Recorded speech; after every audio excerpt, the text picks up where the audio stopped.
le dit le texte de 2 Thessaloniciens chapitre 2, là, il parle du mystère de l'iniquité. Qu'est-ce que c'est le mystère de l'iniquité? Le mystère de l'iniquité, disons, on dirait le mystère du péché, le mystère aujourd'hui de tout ce qui est déviation, de tout ce qui est corruption, de tout ce qui est éloignement de Dieu, rébellion contre Dieu. Ce mystère-là, véritablement, c'est l'impie, c'est le diable, c'est Satan. Il tient les rênes de ce monde et qui est en train d'orienter le monde dans toutes sortes de troubles.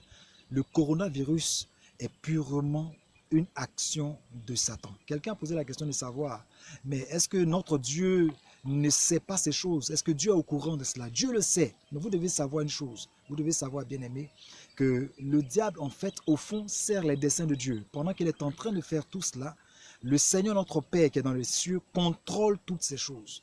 Il ne fait rien sans que Dieu ne sache cela auparavant. Et c'est pour cette raison que je veux te dire, frère, je veux te dire qu'il faut persévérer dans la foi. Reste accroché au Seigneur. S'il y a quelque chose qui retient vraiment le diable et qui l'empêche d'agir comme il aurait voulu vraiment le faire, c'est encore l'Église. Parce que la Bible, ce qui le retient est disparu. Et il s'agit de l'Église. Il s'agit du corps de Christ qui n'a pas encore été enlevé. Donc écoutez, nous n'avons pas encore été enlevés. L'enlèvement n'a pas encore eu lieu. Mais regardez ce qui se passe.